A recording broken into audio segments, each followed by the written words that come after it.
ಅಂದರೆ ಮಾತೆಯರೇ, ಆತ್ಮೀಯ ಮಾಧ್ಯಮ ಮಿತ್ರರೇ, ಇಲ್ಲಿ ಗುರುವೃಂದವೇ, ಮದನ್ ಕುಮಾರ್ ಭೈರಪ್ಪನವರು ಈಗಾಗಲೇ ಅವರ ಶ್ರೀಮತಿಯವರು ಸಮಾಜ ಸೇವೆಯನ್ನು ಪ್ರಾರಂಭ ಮಾಡಿ ಬಹಳ ವರ್ಷ ಆಯಿತು. ಇದಕ್ಕಿಂತ ಮುಂಚೆ ಬಹಳ ದೊಡ್ಡ ಪ್ರಮಾಣದಲ್ಲಿ ಒಂದು ಕಾರ್ಯಕ್ರಮ ಮಾಡಿದ್ರು. ಅದಕ್ಕೆ ನಾನು ಗೆಸ್ಟ್ ಅತಿಥಿಯಾಗಿ ಬಂದಿದ್ದೆ. ಸಮಾಜ ಸೇವೆ ಕೇವಲ ಆಡಂಬರ, ಸಮಾಜಕ್ಕೆ ಸ್ವಲ್ಪ ಕೊಡಬೇಕು ಅಂತ ಭಾವನೆಯಿಂದ ಈ ಒಂದು ಪರಿಸ್ಥಿತಿಯಲ್ಲಿ ಅವರು ಮಾಡ್ತಾ ಇದ್ದಾರೆ. ಯಾಕಂದ್ರೆ ಇಡೀ ಸಮಾಜ ಇವತ್ತು ಸರ್ಕಾರ ಕಡೆ ನೋಡ್ತಾ ಇದೆ, ಸರ್ಕಾರ ಜನರ ಕಡೆ ನೋಡ್ತಾ ಇದೆ. ಅದರಲ್ಲಿ ಕೂಡ ಸರ್ಕಾರದ ನೀತಿ ನಿಯಮಗಳ ಪ್ರಕಾರ ಮುಟ್ಟಬೇಕಾದ ವ್ಯಕ್ತಿಗಳಿಗೆ ಹಣ ಮುಟ್ಟಲ್ಲ, ಅದರಲ್ಲಿ ಸೋರಿ ಹೋಗ್ತದೆ. ಇಂಥ ಪರಿಸ್ಥಿತಿ ಇದ್ದಾಗ ಒಬ್ಬ ಸಮಾಜ ಸೇವಕ ತಂದೆಯಾದ ಒಂದು ಫೌಂಡೇಶನ್ ಮಾಡಿ ಸಮಾಜಕ್ಕೆ ಕೊಡಬೇಕು ಅಂತ ಭಾವನೆಯನ್ನು ಇಟ್ಟುಕೊಂಡು ಮಾಡ್ತಾ ಇರೋದು ಇದು ಶ್ಲಾಘನೀಯ, ಬಹಳ ಹೆಮ್ಮೆಯ ವಿಷಯ. ಈ ರೀತಿ ಸಮಾಜದಲ್ಲಿ ಇರುವಂತಹ ಇಂಥ ದಾನಿಗಳಿಂದಲೇ ಸಮಾಜ ಬಹಳ ಸದೃಢ ಆಗ್ತದೆ. ಮತ್ತೆ ಇಂಥ ಸ್ಕೂಲ್ಗಳು ನಡೀತವೆ. ಈಗ ತಾನೇ ಕುಂದೂರಿಗೆ ಅವರು ಈ ಕ್ಷೇತ್ರದ ಶಿಕ್ಷಣ ಪ್ರಮುಖರಾಗಿರುವುದರಿಂದ ಅವರು ಕೂಡ ದಾನ ಮಾಡಿ ಈ ಒಂದು ಶಾಲೆಗೆ ಒಂದು ಹೆಮ್ಮೆಯ ಒಂದು ವಿಷಯವನ್ನು ತೋರಿಸಿಕೊಟ್ಟಿದ್ದಾರೆ. ಹಾಗೆ ಮದನ್ ಕುಮಾರ್ ಭೈರಪ್ಪನವರ ಫೌಂಡೇಶನ್ ಸತತವಾಗಿ ಕೆಲಸ ಮಾಡ್ತಾ ಬಂದಿದೆ. ಇಷ್ಟೆಲ್ಲ ಮಾಡಿದೆ ಅಂತ ಈಗ ಇಲ್ಲಿ ಗುರುಗಳಾದಂತವ್ರು ಹೇಳ್ತಿರುವಾಗ ನಾನು ಒಂದೇ ಒಂದು ಮಾತು ಹೇಳ್ತಾ ಇದ್ದೀನಿ. ನಾನೊಂದು ಶಾಲೆಯಲ್ಲಿ ದತ್ತಕ್ಕೆ ತಗೊಂಡಿದ್ದೀನಿ ಭಾಗ್ಯನಗರದಲ್ಲಿ. ಇದನ್ನ ಮದನ್ ಕುಮಾರ್ ಭೈರಪ್ಪನವರ ಫೌಂಡೇಶನ್ಗೆ ದತ್ತಕ್ಕೆ ಕೊಡಿಸುವಂತ ವ್ಯವಸ್ಥೆ ಮಾಡಿ. ಹೀಗಾಗಿ ಇಲ್ಲಿ ಇನ್ನೂ ಅಭಿವೃದ್ಧಿ ಆಗ್ತದೆ. ಫೌಂಡೇಶನ್ ಹೆಸರಲ್ಲೇನೆ ಈ ಶಾಲೆಯನ್ನು ದತ್ತಕ್ಕೆ ಕೊಟ್ಟರೆ ಫೌಂಡೇಶನ್ ಈ ಕೆಲಸ ಮಾಡ್ತಾರೆ. ಎಲ್ಲಿ ಸರ್ಕಾರದ ಕೊರತೆ ಇದೆಯೋ ಅಲ್ಲಿ ಸಮಾಜದ ಸಹಕಾರ ಬಂದ್ಬಿಡುತ್ತೆ. ಸರ್ಕಾರವೇ ಎಲ್ಲ ಮಾಡಬೇಕು ಅಂತಿಲ್ಲ, ಸರ್ಕಾರ ಮಾಡಿದ್ದನ್ನ ಸರಿಯಾಗಿ ಇಟ್ಟುಕೊಂಡು ಹೋಗ್ಬೇಕು, ಅದು ಬಹಳ ಮುಖ್ಯ ಇದೆ. ಜೊತೆಗೆ ಇವತ್ತು ನಾನು ಬರುವಾಗ ನಾನು ಒಂದು ಯೂಟ್ಯೂಬ್ ನಲ್ಲಿ ನೋಡಿದೆ, ಸರ್ಕಾರದ ಶಾಲೆಗಳಲ್ಲಿ, ಸರ್ಕಾರದ ಕಚೇರಿಗಳಲ್ಲಿ, ಸರ್ಕಾರದ ಅನೇಕ ವ್ಯವಸ್ಥಾಪನೆ ಇರುವಂತ ಕಚೇರಿಗಳಲ್ಲಿ ಯಾವ ಸಮಯಕ್ಕೆ ಬರಬೇಕು ಆ ಸಮಯಕ್ಕೆ ಯಾರೂ ಬಂದಿರಲಿಲ್ಲ. ಸ್ವತಃ ಬೈರೇಗೌಡರು, ಕೃಷ್ಣ ಬೈರೇಗೌಡನೇ ಇನ್ಸ್ಪೆಕ್ಷನ್ ಮಾಡ್ತಾ ಇದ್ದ. ಅದನ್ನು ನೋಡಿ ನನಗೂ ಕೂಡ ಆಶ್ಚರ್ಯ ಆಯ್ತು.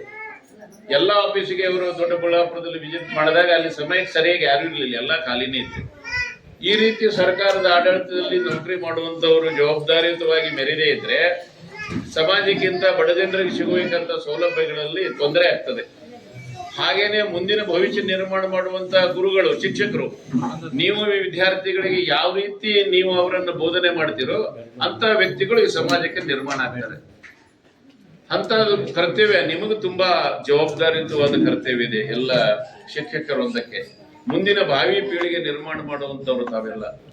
ಹೀಗಾಗಿ ಇದು ಜವಾಬ್ದಾರಿಯುತವಾದ ಕಾರ್ಯ ಇರುವುದರಿಂದ ಇವತ್ತು ಸಮಾಜಕ್ಕೆ ಸಮಾಜ ಸೇವಕರು ಅಂತ ಅವಶ್ಯ ಇದೆ, ನಾಯಕರು ಅಂತ ಇಲ್ಲ. ಸಮಾಜಕ್ಕೆ ಸಮಾಜ ಸೇವಕರು ಅಂತ ಅವಶ್ಯ ಇದೆ, ನಾಯಕರು ಅಂತ ಅವಶ್ಯ ಇಲ್ಲ. ಸಮಾಜದ ಹೆಸರಿನಲ್ಲಿ ಎಲ್ಲ ನಾಯಕರು ಏನು ಮಾಡ್ತಾ ಇದ್ದಾರೆ ನಿಮ್ಗೆಲ್ಲ ಗೊತ್ತಿದೆ.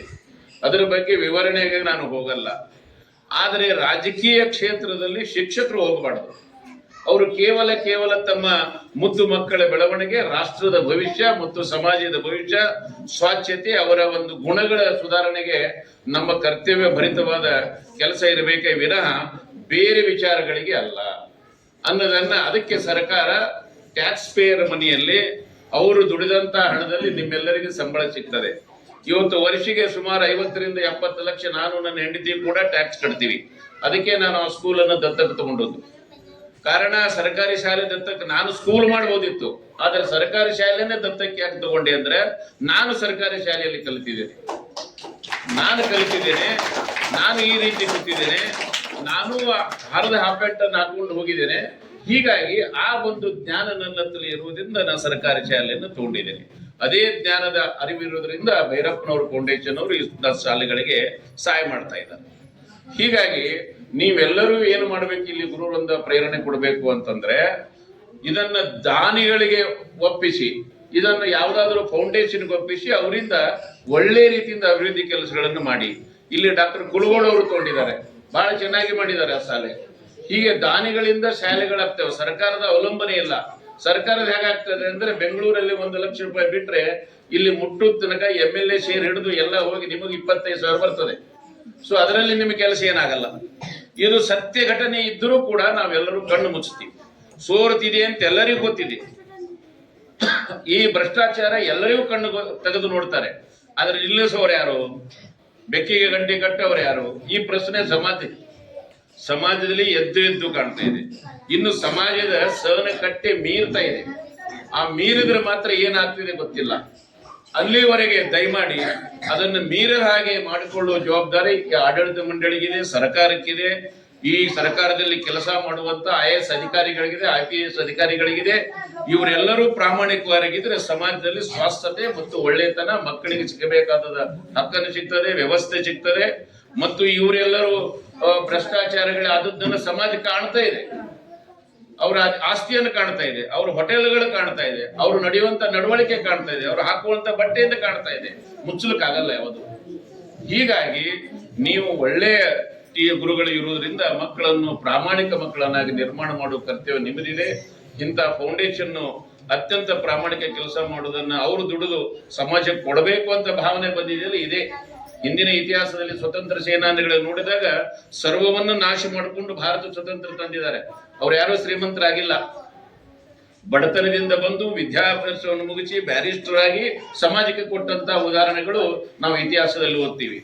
ಇವತ್ತು ರಾಜಕೀಯ ಕ್ಷೇತ್ರ ಹೇಗಿದೆ, ಅವತ್ತು ರಾಜಕೀಯ ಕ್ಷೇತ್ರ ಹೇಗಿತ್ತು, ಅವಾಗ ಸ್ವತಂತ್ರ ಕ್ಷೇತ್ರ ಹೇಗಿತ್ತು ಅನ್ನೋದನ್ನ ನೀವು ಮಕ್ಕಳನ್ನ ತಿಳಿಸಿ ಹೇಳಿ, ಮುದ್ದು ಮಕ್ಕಳಿಗೆ ಪ್ರಾಮಾಣಿಕ ಮಕ್ಕಳನ್ನು ಮಾಡ್ಲಿಕ್ಕೆ ಪ್ರಯತ್ನ ಮಾಡ್ತೀರಿ ಅನ್ನುವಂತ ನಂಬಿಕೆಯಿಂದ ಈ ಫೌಂಡೇಶನದ ಈ ಒಂದು ಕಾರ್ಯ ಏನಿದೆ ಅತ್ಯಂತ ಶ್ಲಾಘನೀಯ. ಮದನ್ ಕುಮಾರ್ ಭೈರಪ್ಪನವರ ಪರಿವಾರಕ್ಕೆ ಒಳ್ಳೆಯ ಕೆಲಸ ಮಾಡ್ತಾ ಇದ್ದೀರಿ. ಫೌಂಡೇಶನ್ ಅನ್ನ ನೀವು ಸಕ್ಸಸ್ ಆಗಿ ನಡೆಸ್ತೀರಿ ಅನ್ನುವಂತ ನಂಬಿಕೆ ನನಗಿದೆ.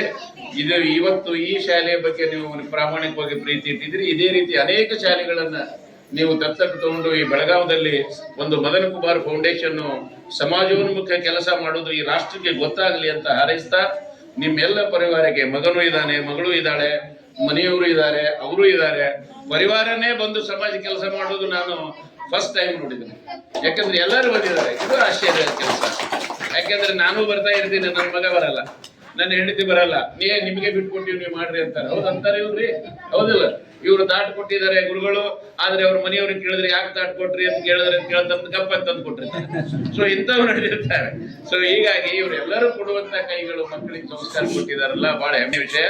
ಇದೇ ರೀತಿ ಇವರ ಕೆಲಸ ಆಗಲಿ ಮತ್ತು ನೀವೆಲ್ಲರೂ ಅದನ್ನು ಉಪಯೋಗ ತಗೊಳ್ಳಿ.